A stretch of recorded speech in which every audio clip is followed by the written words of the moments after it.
Bookmark.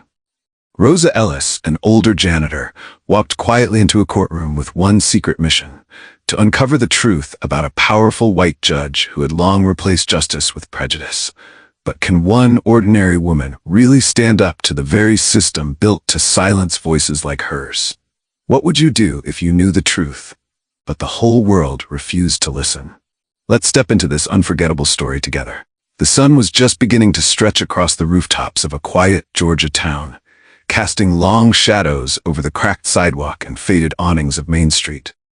The courthouse clock hadn't yet struck 7, but inside a modest motel room just a few blocks away, Rosa Ellis was already wide awake. The room was bare. Just one suitcase by the door, a folded uniform on a chair, and a phone held tightly in Rosa's hand. She stood near the window, looking out at the stillness. Her face was calm, unreadable, the kind of face that had learned, through years of experience, not to reveal too much. But her eyes held focus, sharp and steady. She took a breath, then spoke into the phone. "Yes," she said. "I've read the full report. The patterns are consistent and the complaints are credible. I'll go in today just as planned. No names, no attention, just observation." A pause. Then her tone shifted. Cool, decisive. "I'll see it for myself. Today's hearing will tell us everything we need to know about Judge Carter." There was another pause on the line. Rosa listened, then gave a small nod. "Don't worry. I've done this before. They won't even notice I'm there." She ended the call, quietly, like someone closing a door they didn't plan to reopen. She placed the phone in a small zippered pouch inside her bag, then turned to the chair. Her uniform was already laid out, plain, navy blue, with a simple patch sewn on the chest that read, "Facilities." It was a janitor's uniform, the kind people walked past without looking twice. But the woman putting it on, she wasn't what she seemed. Rosa zipped up the front, smoothed out the sleeves, and stepped into her black work shoes. She glanced briefly in the mirror. What she saw wasn't weakness. It was purpose. Strength without noise. Power without ego. She opened her suitcase and removed 2 items, a worn notebook and an old ID badge, both tucked safely into the inner lining of her bag. She wouldn't need the badge today. Hopefully. With a quiet breath, she slung her bag over one shoulder, grabbed her mop handle, and walked out of the room. The courthouse stood tall, a pale stone building with columns like old bones. It had stood for over a century, but the stories that passed through its walls weren't all honorable. Rosa had studied its history. She knew its secrets better than most. She entered through the staff entrance in the back, nodding politely at the security guard, who barely glanced up from his phone. "Morning, Miss Rosa," he mumbled. "Morning, Mike," she said softly. Inside, the building smelled of lemon cleaner and paper files. The floor tiles echoed under her shoes as she made her way to courtroom 3B, the site of today's hearing. Her cart rolled behind her with a soft creak. People were already gathering, lawyers flipping through briefs. A nervous young woman in a blazer whispered to a colleague. A bailiff leaned against the wall, arms crossed, watching everything and nothing. But the center of the room, the bench where Judge Carter would soon sit, felt different. Heavy, like a storm cloud had settled above it. Rosa took her place near the rear of the courtroom, next to a supply closet. She opened her notebook, made a quick note, and tucked it back into her bag. No one noticed. The defendant, a young black man, maybe early 20s, sat alone at the defense table, hands clasped, eyes focused on a spot on the floor. The tension around him was thick, as if everyone had already made up their mind. Rosa watched him closely. There was fear in his posture, but also dignity. Like he was used to fighting for space in a world that rarely offered it.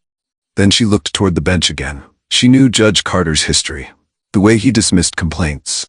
The way he ruled in favor of authority even when the facts begged otherwise. She knew the stories, the statistics, the patterns. But stories were not enough.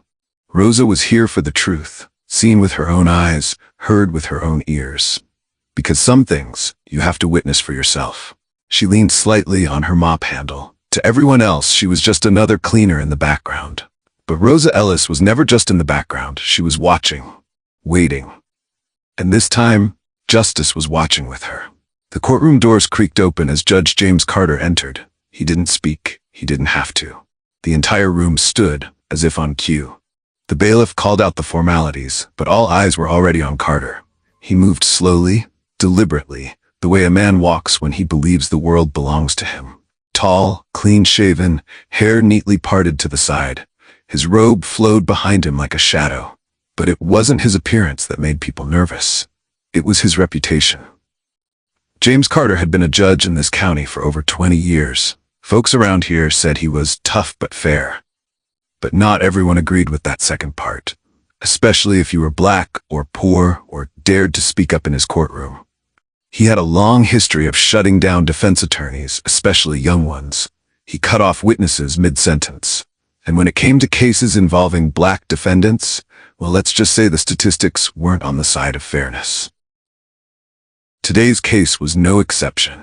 Seated at the defense table was a young black man, Jalen Thomas, 22 years old, arrested for allegedly stealing a watch from a downtown jewelry store and assaulting the store clerk. But the surveillance footage was blurry. The eyewitness had changed her statement twice. The clerk was a friend of the judge's golf buddy. Still, here they were. Prosecutors were pushing for 5 years. The courtroom murmured as the case file was passed around. The air felt dense, like truth was trying to speak but kept getting interrupted. Carter looked over his glasses, scanned the room, then fixed his gaze on Jalen. "Mr. Thomas," he said, his tone sharp as a knife, "this court doesn't take kindly to criminals who think they can play games with the system." No mention of alleged, no presumption of innocence, just judgment, served cold and early. Jalen sat stiff, his hands folded in his lap. His lawyer, Marcus Reed, a young public defender not long out of law school, looked visibly tense. Rosa, meanwhile, had positioned herself near the corner, mop bucket beside her, rag in hand. She moved slowly, deliberately, like someone who knew how to disappear in plain sight. She dusted a bench here, wiped a window there, but never took her eyes off Carter. Her gaze wasn't obvious, but it was focused. Watching the way he leaned forward when the prosecutor spoke, watching how his face tightened at every word Marcus tried to say in defense.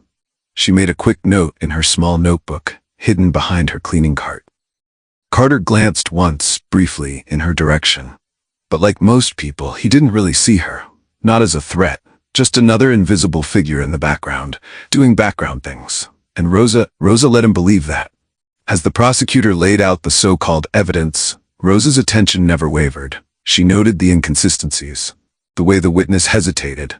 The way Carter dismissed objections from the defense with a wave of his hand, like he'd already made up his mind. Something deep in Rosa's chest tightened. This wasn't a courtroom. Not really. It was theater, and the ending had already been written. But Rosa wasn't here to applaud. She was here to change the script. It was during a short recess that Rosa found herself standing in a quiet hallway behind the courtroom. She had taken her mop cart down the corridor that led to the judge's chambers, where the tile floor was scuffed and the air smelled faintly of old wood and lemon polish. She was wiping a stubborn streak off the baseboard when she heard voices. 2 men. One of them, unmistakably, was Judge Carter. His voice carried with the casual confidence of someone who'd forgotten they could be overheard. "These kids," he said with a dry laugh, "they think they can walk in here, cry race, and get away with it. Back in my day, they wouldn't dare talk back to a judge." The second voice belonged to a man Rosa recognized from earlier that morning, District Attorney Henry Blake. He chuckled in response. "Well, your courtroom still runs like it used to, James. That's what folks appreciate. You don't let politics cloud your judgment." "Damn right I don't," Carter replied, "especially not when some mouthy public defender wants to waste my time defending street trash. That kid out there, he's no different than the last one. Same attitude, same lies." Rosa froze, cloth still in her hand. There it was.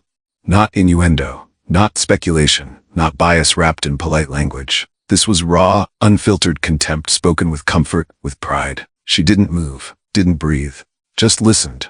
"You know," Blake added, "if that janitor lady out there heard us, we'd be in trouble." Carter scoffed. "Please, who's she gonna tell? She probably doesn't even understand what we're saying." A long pause. And that's when Carter stepped out of his office.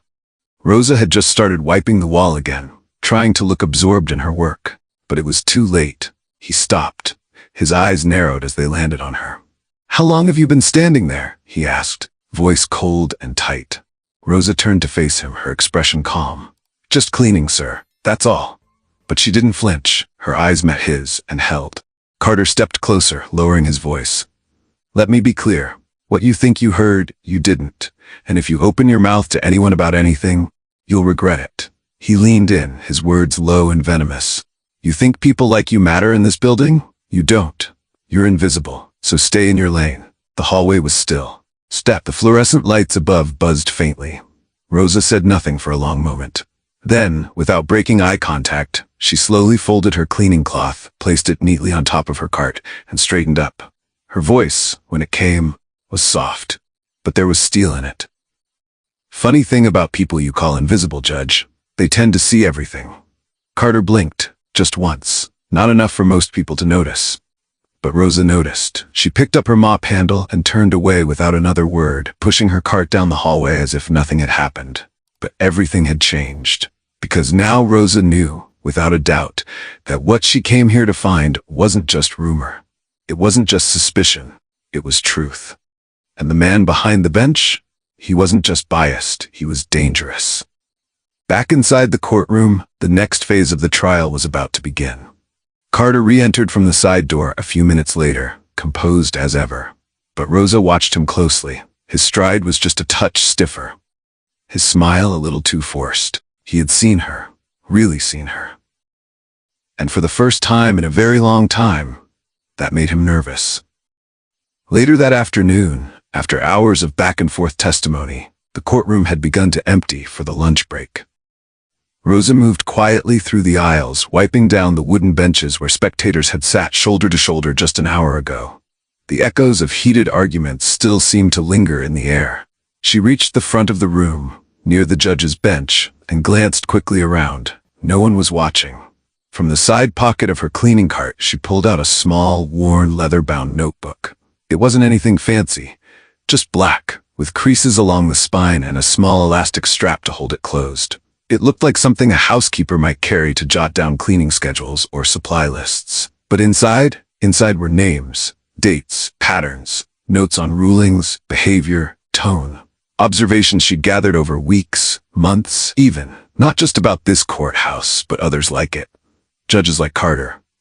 Patterns no one wanted to admit existed. Rosa had been tracking them for years. She opened to a blank page and began writing quickly, almost rhythmically, her pen gliding across the page with practiced ease. She was halfway through a sentence when she felt a shadow fall across the bench. She didn't look up right away, but she didn't have to. She could feel the tension in the air change. "What are you writing?" The voice was sharp, flat, cold. "Judge Carter." Rosa glanced up. He was standing a few feet away, arms crossed, looking down and down at her with that same blend of authority and suspicion he reserved for people he considered beneath him. She closed the notebook slowly, calmly. "Just a few personal notes, sir," she replied. Her voice was steady, polite, but her eyes, those quiet, calculating eyes, never wavered. Carter narrowed his gaze. "Notes about what exactly? Your mop technique?" There was a flicker of amusement behind his words, but his face stayed hard. Rosa smiled faintly. "Nothing that would interest you, Your Honor." That answer, too smooth, too quick, made something shift in Carter's expression. He stepped closer, and for a moment, Rosa could see it, the flicker of uncertainty behind his eyes. Not fear, not yet, but the beginning of it. "You're not here to take notes," he said, voice dropping. "You're here to clean, so do that." There was a long pause between them. The room was empty, but the silence felt loud. Rosa calmly placed the notebook back into her pocket, folded her rag over the edge of her cart, and faced him squarely. "Of course, sir. I know my role." Something in her tone made him flinch. He didn't know why, but he didn't like it. He straightened his posture, pulling himself back into the persona of power.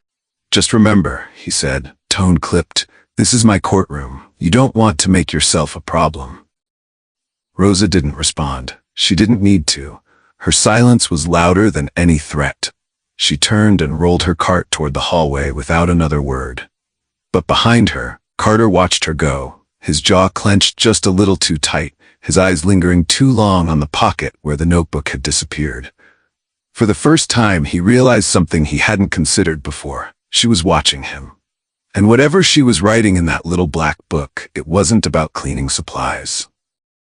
Outside in the hallway, Rosa paused near the vending machines. She opened her notebook again, drew a small line beside the name James Carter, and added a new note beneath it. Confrontational, defensive, shows early signs of panic. She tucked the notebook back into her cart, then walked away slowly, calm, measured, invisible once more. But in her mind, the case was no longer just about the young man on trial. It was about something bigger now. Much bigger. And Rosa Ellis was no longer just observing. She was building a case of her own. The courthouse break room was never particularly warm, but today it felt colder than usual. Fluorescent lights buzzed above faded linoleum. The coffee machine sputtered in the corner, filling the air with the bitter smell of something brewed too long. Rosa stood by the sink, slowly rinsing her hands when Anna Jenkins stepped in, holding her usual chipped mug, a bit more tightly than normal. Anna had been the court's senior clerk for nearly 3 decades. She had seen things, heard things, endured things. She was the kind of woman who had grown used to swallowing frustration without letting it show. But today, it leaked through. In the way her mouth tightened, the way she stirred her coffee like it had done something wrong. Without turning, Anna muttered something about the judge, about the way he'd shut down the defense that morning like he wasn't even pretending to listen. Rosa didn't reply right away. She kept drying her hands, folded the towel neatly, and placed it back in the bin. Then softly, almost as if speaking to herself, she said, "Sometimes the law is loud, but justice whispers." Anna looked up, puzzled. Rosa offered a small smile but said nothing more, just that. And it was enough. Enough for Anna to pause. Enough to plant a seed of curiosity she hadn't expected to feel. That was the thing about Rosa. She didn't say much, but when she did, it stayed with you. A little later in the hallway outside the courtroom, Rosa crossed paths with Marcus Reed. The young public defender looked like he hadn't slept in days. Papers clutched in his hand, tie slightly loosened, frustration etched into the lines of his brow. He passed Rosa without a word, but then paused, glanced at her. Something about the way she stood, leaning against her mop handle with quiet confidence, made him speak. Just a short vent about the judge, the case, the way it all felt stacked against him. Rosa listened, not with sympathy but with something deeper, like she understood too much to simply nod. Then, without thinking, she offered a single observation about a federal ruling, one not often cited in cases like this. Her tone was casual, almost dismissive, like she was merely talking about the weather. Marcus blinked, caught off guard.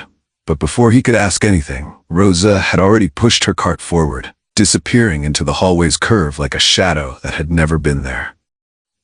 That evening, as the building began to settle into its late afternoon hush, the memory of those 2 interactions lingered, subtle but undeniable. Anna couldn't stop thinking about that sentence.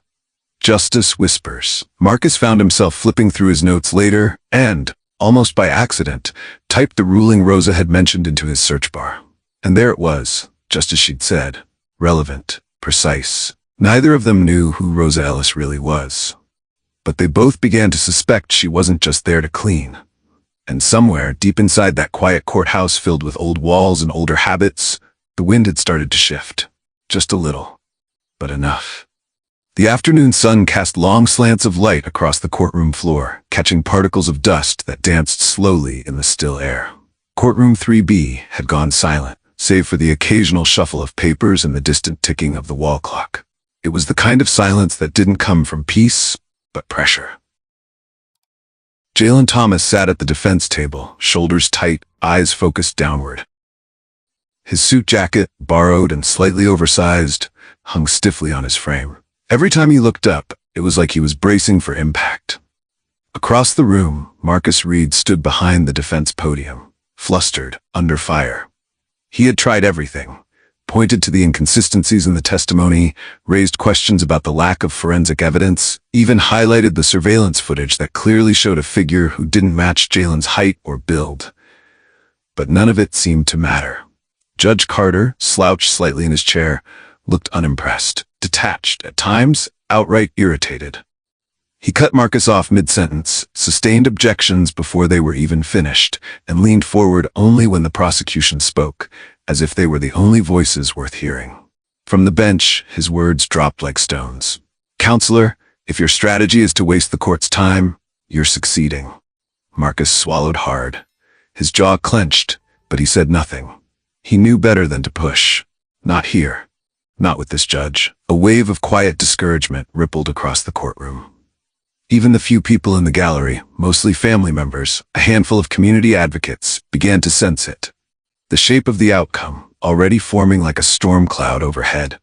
Behind them all, unnoticed as always, Rosa stood in the corner near the exit. Her mop leaned against the wall, forgotten. She wasn't pretending to clean anymore.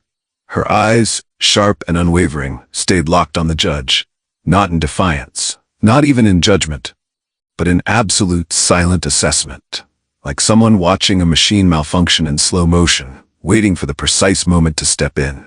Her hands were steady, her stance firm. But something had shifted.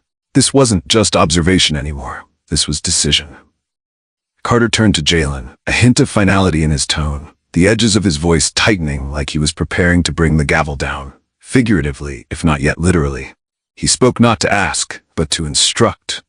Not to question, but to declare. And Rosa knew. She knew the verdict had already been written, long before Jalen walked into that room.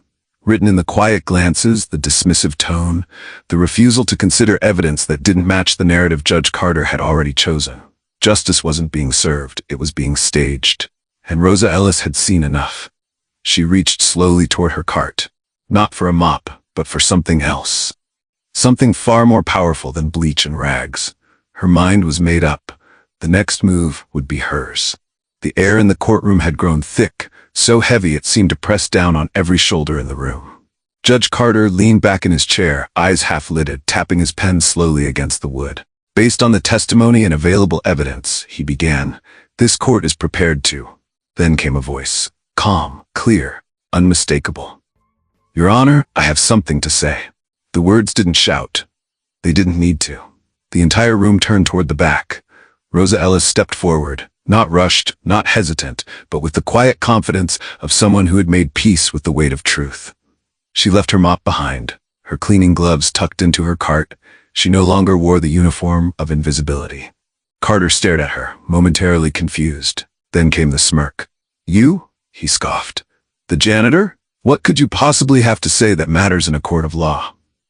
He let the words hang in the air like a slap.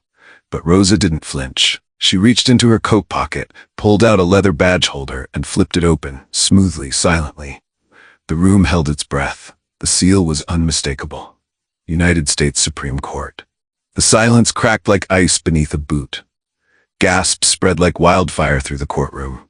Even the bailiff blinked, as if he weren't sure whether to step forward or step back.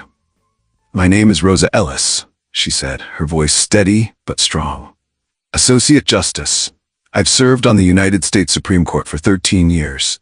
I came here undercover at the request of the Department of Justice, following multiple civil rights complaints tied to this courtroom and this judge." Carter paled, his lips parted, but no words came out. Rosa took another step forward, her tone now cutting through the room like a scalpel. "Over the past several weeks, I've observed a consistent pattern of bias, abuse of authority, and disregard for due process, especially when it involves defendants of color. What I've seen here today only confirms it." She scanned the room slowly, every eye locked on her. The quiet woman with the mop was gone. In her place stood someone who held the very weight of justice in her palm. And for the first time in that courtroom, Carter looked small. Not because of his stature, but because the truth had finally taken form. And it wasn't loud or angry, it was Rosa. And she was undeniable. The room remained frozen, held in place by something heavier than shock. It wasn't just that Rosa Ellis had revealed herself, it was what she represented, truth. Stepping out from the shadows, she stood in the center of courtroom 3B, her voice clear and unflinching. "Let the record show," she began, "that Judge James Carter has, over the course of multiple proceedings, demonstrated consistent judicial misconduct in the form of racial bias, disregard for legal precedent, and active suppression of defense counsel. No dramatics, no theatrics, just facts." She held a slim folder in her hands, every page marked and color-coded. She opened it, eyes scanning with the ease of someone who had spent decades in the law. Not above it, not beyond it, but inside it. In the last 6 months alone, Judge Carter presided over 27 criminal cases involving Black or Latino defendants.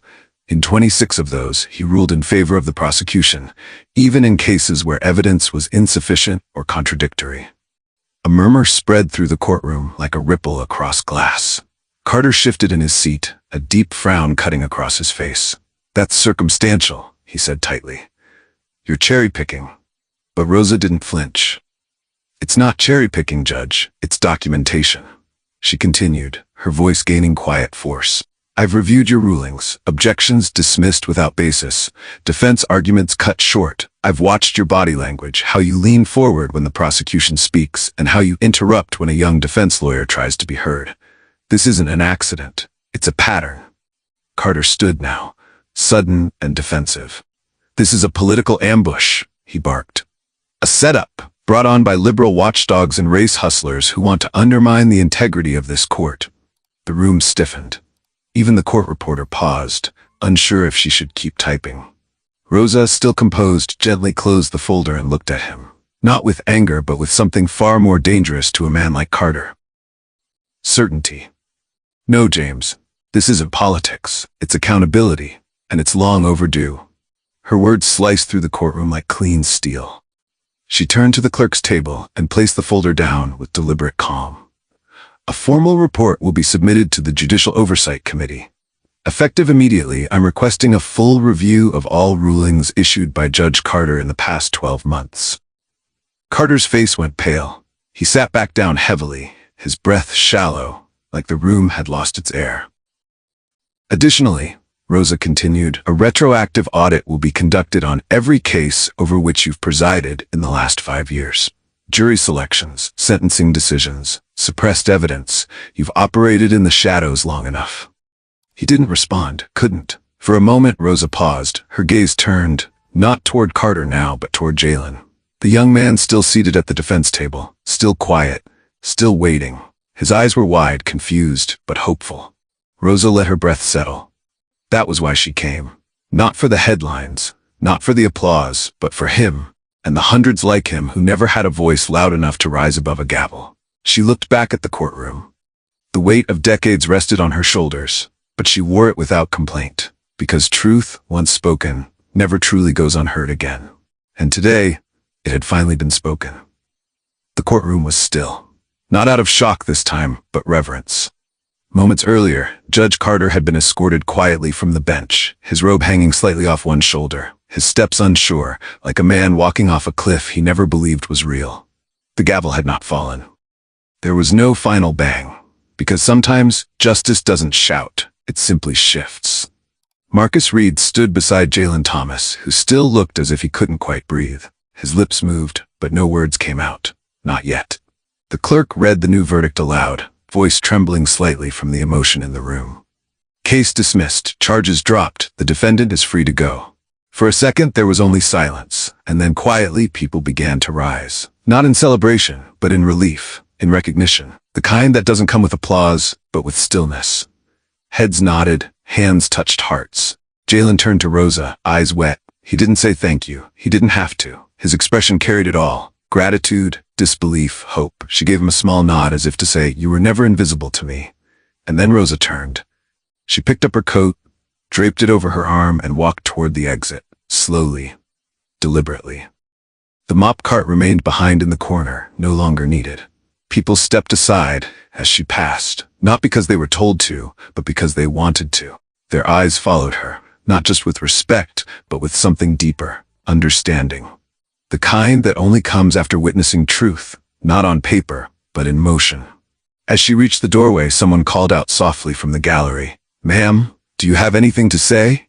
Rosa paused, turned slightly. Her voice, calm and grounded, cut through the hush one final time. "Justice cannot survive where prejudice rules the heart of the one holding the scale. But the truth, no matter how long it takes, always finds its way to the light." Then she stepped out into the sunlight. Outside, the air was crisp. The sun had begun to sink low, casting long golden streaks across the courthouse steps. Rosa paused at the top, breathing in deeply. not as a victor, but as someone who had simply done what needed to be done. She didn't look back. Because some moments don't need reflection. They just need to be lived and remembered.